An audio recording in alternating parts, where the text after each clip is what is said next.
Voilà, très chers amis internautes de Top Africa Télévision, bienvenue dans cette émission Congo mon pays, Congo mon pays. Place wapito solo la ramasure talimbo karabiso, République démocratique du Congo. Congo mon pays, une émission présentée par moi, le vôtre J.R. Walungwa. Je suis congolais de père et de mère, 100% né Congo, les descendants directs de Simon Kimbangu. C'est toujours un devoir patriotique pour Nabiso, Kolobela Mboka Nabiso, République démocratique du Congo, Mboka ya Tchèque Tshisekedi wa Mulumba, Mboka ya Laurent Désiré Kabila, République démocratique du Congo, Mboka ya Maréchal Mobutu Sese Seko, Mboka ya Kasavubu, Mboka ya Patrice Emery Lumumba, République démocratique du Congo, Mboka ya Papa Ngwakem, Mboka ya Papa Kibasa, République démocratique du Congo, Mboka ya Bato Bakenda Sang. Tolobelaka Congo yo, Mboka ya Grand Maître Lombo Makiadi. Alors, partout dans le monde, nous allons parler de pourparlers de Doha. Disons seulement, c'est la fin de pourparlers de Doha.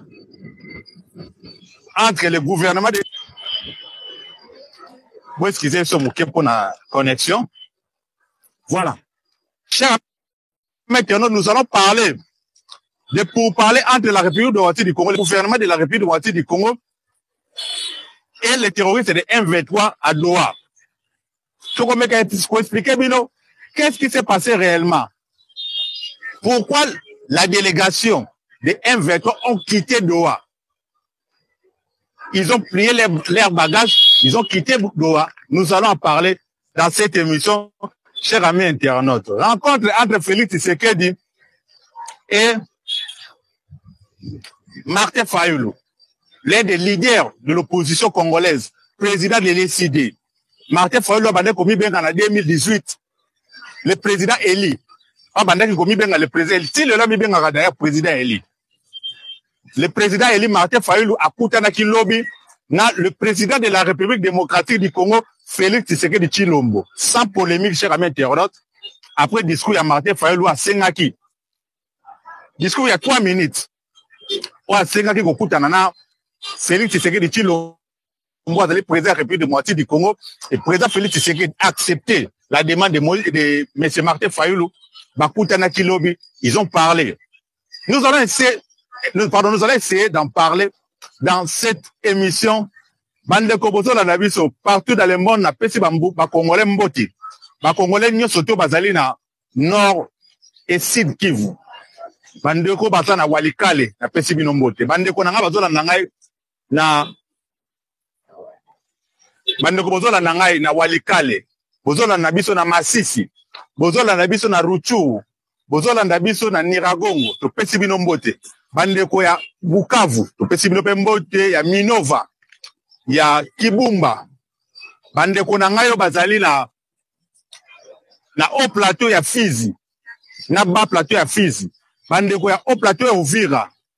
Tous les 3 hauts plateaux, il y a Sud Kivu na pesi bino mbote. Bozola na biso partout dans le monde sans côté sans oublier bande ko na biso ba diaspora bazana Allemagne, bazana Belgique, bazana France, bazana Suède, bazana Italie, bazana Nouvelle-Zélande, bazana Canada, bazana Chine, bazana États-Unis d'Amérique, bazana Congo Brazzaville, bazana Ghana, bazana Gabon. Congolais nous sont partout zali libande ya Congo ta koza diaspora. To fait sibino mbote. Sans vous oublier bande ko na biso voilà de Dubaï. Yo bozola na biso pour l'instant. Comme la biso place aux Landabiso, moi délicat c'est ça la moi bien. Au début si la place aux Landabiso, comme il juste dans commentaire na yo, n'engue tout la image nous sommes en direct, tout autant à combo no peut tout dédicacer place aux Landabiso, tout peut ça montre bandeko bazape personne wana oyo yo zali. Alors, bandeko aux Landabiso, qu'est-ce qui s'est passé réellement à Doha? Pourquoi les terroristes de M23 se sont retirés de pour parler de Doha? Bandeko, on ne blague pas avec la République. Ce que nous devons retenir, d'abord pour parler à Doha, il ne faut jamais blaguer avec la République. Quand vous négociez les choses qui concernent la souveraineté d'un État, il ne faut jamais blaguer avec ça.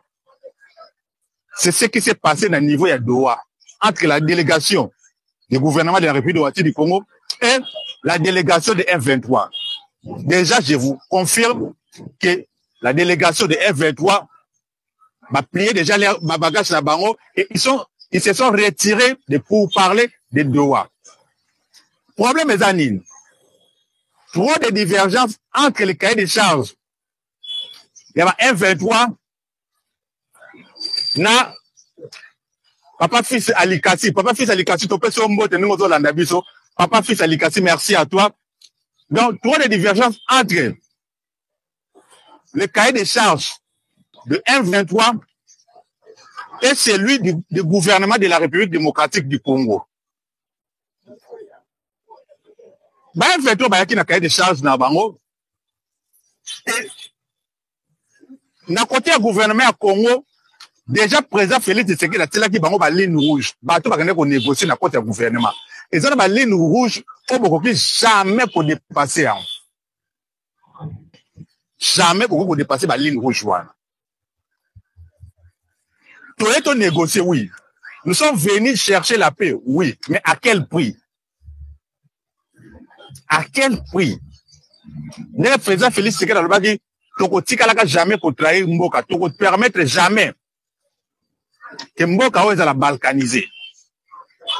M23 a un cahier de charges partout dans le monde.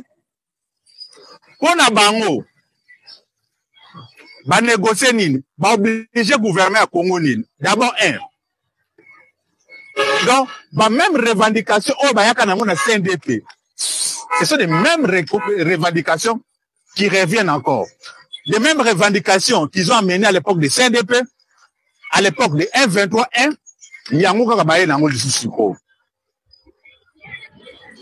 d'abord, M23, il faut brassage et mixage. Il y a des troupes là-bas, surtout au bazar là-bas. Sans identification. Donc, bango de baïba troupes là-bas, bah tiens, on a disposition et faire des brassage et salamana, mixage et salam.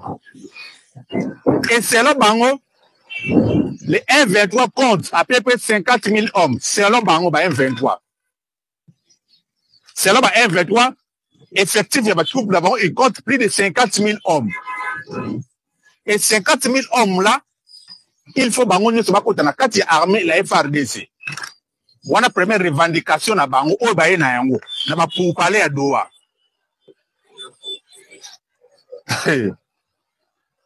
Voilà pourquoi je vous dis que le même revendication à CNDP, les mêmes revendications à M23 yango et revenir encore avec le M23 d'aujourd'hui. Donc délégation ici moi na corner nanga balobi non. Il faut ma troupe la bangoana. Plus de 50 000 hommes m'a intégré FRDC. Deuxième revendication, ma autonomie, il y a Nord et Sud Kivu en totalité. Donc, partout on va occuper Nord Kivu, Sud Kivu, c'est autonomie na yango. Donc, bango de base on a contrôle na yango sur le plan administratif et sur le plan sécuritaire. Cela veut dire quoi? Bah, élément quand il y a M23, on va vous la reconnaître, brasser na yate FRDC, bango ne faut pas sécuriser Nord Kivu na Sud Kivu.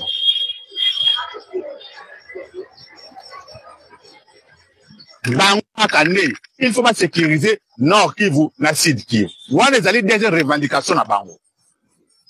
Sur le plan militaire, dans ma troupe, il y a M23, bango ne va sécuriser Nord Kivu na Sud Kivu. Voilà des revendications à bango. Et troisième revendication à bango,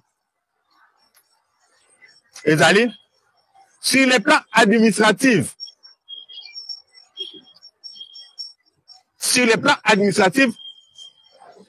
ma membre M23, bango ne faut pas administrer des provinces wana, Nord Kivu, na Sud Kivu. Wana les alliés troisième revendication à bango. Bango de administrer des provinces wana, Nord Kivu, na Sud Kivu. Bande konanga ne raso sabino que pour parler de Doha pardon à niveau à Qatar, moi continuer sur ces actes. bonjour ndeko na ngai Véronique, bonjour mwana mboka Véronique, la personne mbote place ozolanda biso. Donc gouvernement wana zaki troisième on atangi. Troisième revendication. Quatrième revendication na bango balobi nini? Il faut pas faire ça l'autorité na bango statut spécial. Bazo amnistie. Ba poursuite nyonso tout. O bazolandela bango. O justice congolaise ezolandela bango. A commencer par Nanga, Bertrand Bisimwa et les autres. Même Eric Ngindu azali awa arrêté. Même d'autres membres de F23 bazali lelo na niveau de prison. Même na bakaché à Aner. Le pays démocratique du Congo a abandonné la poursuite contre Batouana. On est allé 4 revendications à M23. Bobomi n'a pas Congolais. Bobomi c'est pas Congolais au compte de dizaines de mille de morts. Des dizaines de mille de morts, pardon. Je ne sais pas si j'ai bien prononcé ça. Bobomi c'est Batou. Et le quoi justice congolaise de la bilo. Balobi non. Il faut pas abandonner la poursuite voilà nyon surtout. On est allé revendication du sous c'est M23. Balobi tout ça. Ni na bango ya suka revendication bango ya suka ezali. Il faut organiser ba élection en 2028 et va toucher les sous la constitution té. Donc congolais ne ko zawana. Ceux qui doivent faire ça, ils sont congolais de taki pardon constitution oyo. Ceux qui doivent que constitution doit ngol sous pour ça té. To sengi ba article nous doit changer les biso la constitution. Nous n'avons pas ces droits là. Pour nani ni F23 balobi va vous permettre non jamais. Bande ko bozo landa biso partout dans le monde. Voilà parmi des revendications clés oyo F23 ba nango pour parler avec le gouvernement de la République démocratique du Congo. Alors, de leur côté, d'abord, la République démocratique du Congo, balobi n'a pas couru jamais d'abord pour accepter brassage et mixage. On a une brassage et mixage, il y a même infiltration dans la armée na biso. De la même façon, brassage avec RCD, MLC, mais brassage avec CNDP, avec M23, ma troupe wana tellement ba kota FRDC, yango lelo yo. Et affaiblir même armée na biso. Nazola nona zana Goma. Ah, ok. Ndeko nanga bi azola nanga depuis la Goma. Merci beaucoup mwana mboka. Alors, ba M23 ba lobby, gouvernement lobby non. Jamais tu peux accepter encore des brassages et des mixages parce que brassage et mixage, il y a un de même la vision, un problème avec notre armée. Si on continue avec cette histoire de brassage et de mixage que la carte est armée la biso. Gouvernement ne veut pas question de brassage et de mixage dans notre armée. Pourquoi accepter brassage et mixage? Mais l'élément la bilo, au bozalango. Gouvernement proposé bango. L'élément la bilo bozalango parce que vous avez dit vous avez plus de 50 000 hommes. Il faut demander nous cantonnement. Parce que bandimi cantonnement. L'expert, il y a des pays démocratiques du Congo. Donc, tu as l'identification, il y a militaire union surtout. Il y a membre de ce M23 pour la cantonner. Pour savoir qui est congolais et qui ne l'est pas. Parce que tu veux accepter Moutunion sur parce qu'il est de M23, né à cause de la carte, il y a République démocratique du Congo. Non. Il faut identifier Nanaza Congolais, Nanaza Congolais. Wana, réaction au gouvernement à Congo. Balobi, notre groupe, on dit ma brassage, na mixage, mais tu peux accepter dans nos cantons, mais salama, tu identifier Moutouma comme Moko. Ce qui t'as dit, c'est identifier Moutouma comme Moko, net au voyez, ce qui te ressemble à la bataille, soit, Mazongi na vie civile, soit, tu repères sa statut social. Mais pour l'instant, il faut pas demander le cantonnement. Pas question de brassage, pas question de mixage. On est allé d'abord, décision du gouvernement de la République démocratique du Congo. Ba M23 da ba monango bien été. Ba monde ba bien awa et au Simba. Ba beti sur les Camboya. Gestion à Nord Kivu na Sud Kivu. Ba lobi non. Wana eza déjà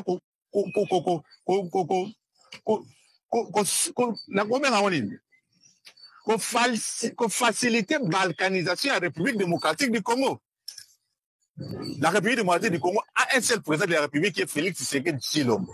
C'est lui qui nomme les autorités. Il y a ma province, à part le gouvernement, ma gouverneur au Bazaka Eli.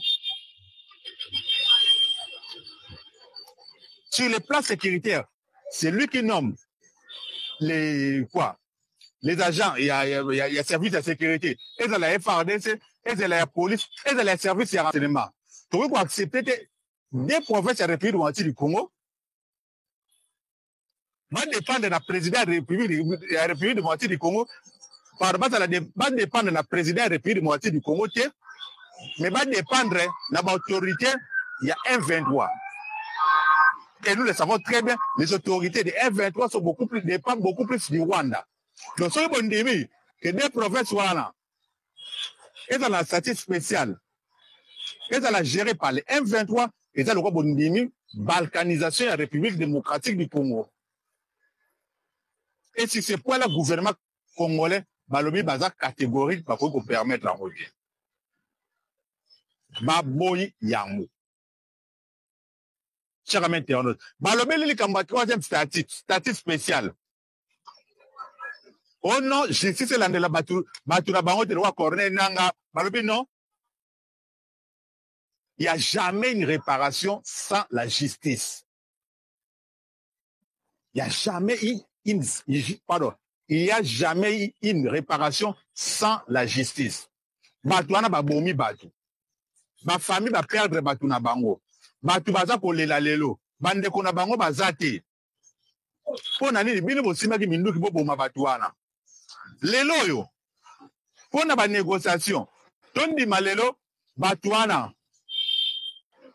Ba bandone ba poursuite contre batouana. Siko bande ko ba perdre ba vie na bango. Bakena boka kaboy. Parce que bino bozo luka pouvoir. Po bino bolibo servir intérêt à Paul Kagame.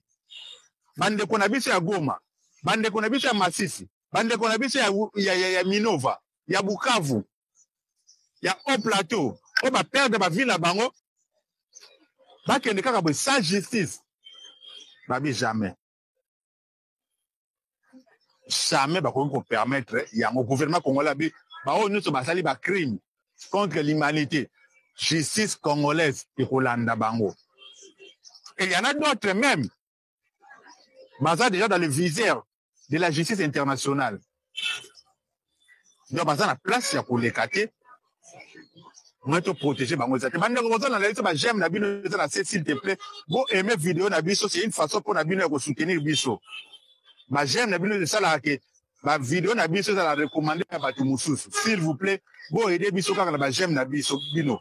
Ozolanda avant tika vidéo pardon ko bosa na te ça j'aime na kaka na vidéo et l'autre sengi aide notre sengi ya mwana. Voilà ce qui s'est passé na Doha bande ko na ngai. Ba M23 ba yoki bongo ba bi notre ko continuer ba pour parler te ba kangi biloko ba zomi. Selon les M23 balobi nini bazo accuser gouvernement congolais nini. Balobi gouvernement congolais ça l'effort à gagner le temps. Comme dans la période d'assesser les faits, gouvernement congolais ça l'effort à gagner le temps pour permettre bango ti ba kokoma le 15 juin. Tant qu'on va signer accord na Rwanda, tant que l'armée rwandaise est se retirer na République démocratique du Congo, il y a un ko sala ke baba comme na position de force. Voilà déclaration à Bertrand d'ici mois. Alors bien République démocratique du Congo ba comme ko jouer na temps. C'est là Bertrand d'ici mois. Donc Congo toza ko gérer temps. Pour na biso ezali nini? Le quoi là toza ko zela pour parler avec les États-Unis et nous le savons très bien. Mais bientôt là les États-Unis vont intervenir dans la République démocratique du Congo avec cet accord de partenariat minerai et sécurité. Et comme ça là que le M23 a son capacité à coopérer dans la République démocratique du Congo. Par le biais d'un gouvernement congolais qui a gagné temps Croyez déjà que dans quelques jours, mais dans quelques semaines, situation va la renverser. Ah, Félix Tshisekedi n'a pas aussi sa guerre d'une façon vous ne pouvez pas imaginer. Guerre aussi la nabi qui n'a fait. Yango tozo kende. Yango tozo kende. Mais attends, ici moi déjà comme il là. Il commence à plairer ce type-là. Voyez vous-même ces sorties médiatiques ces derniers temps. Non, Congo Zolinga Galeta, Baébi déjà qui va pour parler avec les États-Unis vont très bien. Le 15 juin, pour signer un accord de paix avec le Rwanda. Rwanda va se retirer de la République du Congo. Voilà pourquoi, pour n'avoir le gouvernement Congo Zo Galeta. Alors, chers amis internautes, m'a proposé Bino, bon dit ma cantonnement. Si réellement vous avez besoin de la paix, accepte le cantonnement. Vous devez accepter le cantonnement. Vous avez troupe la bino. Vous allez identifier. Alors, parce que ce bon niveau de cantonnement, c'est comme ça que paix est à la niveau nord qui vous la Sud Kivu. Insécurité au bino vous créez dans nord qui vous la Sud Kivu. C'est comme ça que ce bon niveau de cantonnement paix quand même est Mais si vous n'acceptez pas le cantonnement, nous allons utiliser la force. Et vous le savez très bien, avec l'arrivée des États-Unis d'Amérique dans cette affaire, vous n'aurez pas d'autre choix que d'abandonner. Vous n'aurez pas d'autre choix. Donc, situation entre le gouvernement de la République du Congo et la délégation de M23 à niveau de Doha. Alors, mais sur le terrain, déjà vous informe, il y a des affrontements qui ont repris à niveau de Kael et centre. C'est les informations que nous avons. Dans le centre Kael, il y a des affrontements entre les terroristes de M23 contre nos compatriotes de Ouazalendo. Pour être toujours efficace, déterminé de défendre l'intégrité territoriale de la République du Congo. Ouazalendo Balobi, jamais va abandonner. Il continue de combattre l'ennemi jusqu'à ce que va rebouter l'ennemi hors du sol congolais.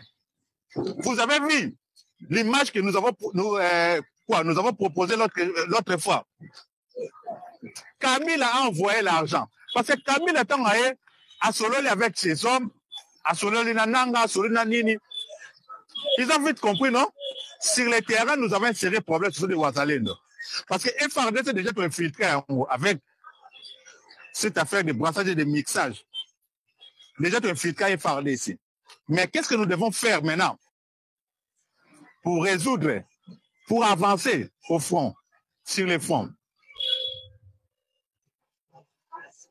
Ils ont vite compris que obstacle numéro 1 à Bango Wazalendo. Balobi non. Au lieu de continuer pour affronter Wazalendo, parce que pour affronter Wazalendo, c'est très difficile. Bazo rendre biso vie vraiment difficile. Mieux vaut tout ça mbongo. Tout négocier avec les Wazalendo, tout laisser Bango mbongo, va accepter pour abandonner ma position à Bango, comme ils sont avancés. De la même façon, FRDC la zone où va abandonner qui va passer parce que ennemi attaque mbongo âgé. D'autres officiers de FRDC va liambongo. On va faire passer ennemi. Dans ma village Moussoussou, dans ma territoire Moussoussou. Alors, non, tu utiliser même pratique avec les Ouazalendo. Alors, bandeko, baïna mbongo, ba négocier na mutu na bango bataki, a joué, à Solola na ba Ouazalendo. Le métier est allé à Solola ba Ouazalendo. Non, Kabila a sengi bino pour abandonner, m'a proposé bino autant de millions. On parle de 15 millions de dollars. 15 millions de dollars pour abandonner ma position à bino na Sud Kivu pour le M23 ma kotana va avancer vers Uvira, va récupérer Uvira. Objectif de bon à Sud Kivu va atteindre Uvira.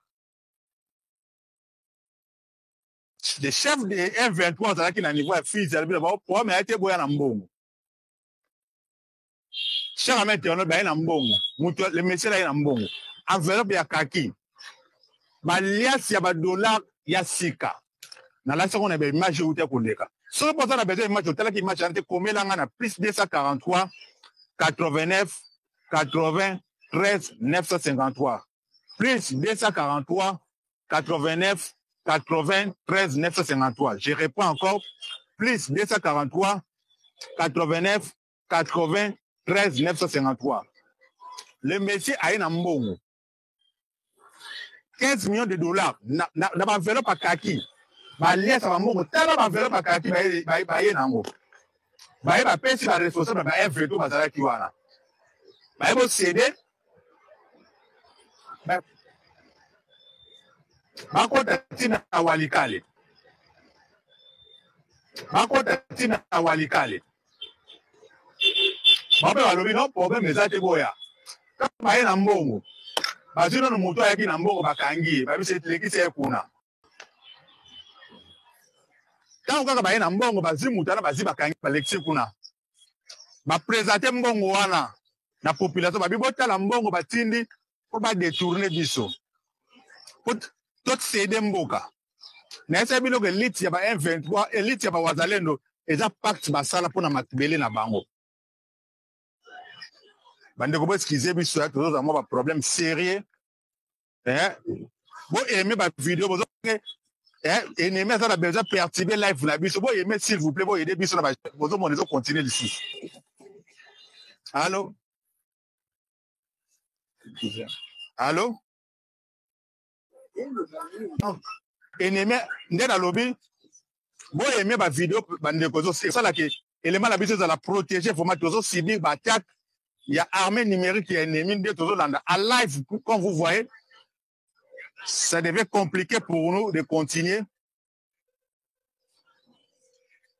Chers mecs, nous sommes obligés de sa pause. Nous allons revenir pour résoudre ces problèmes. Merci. Bye.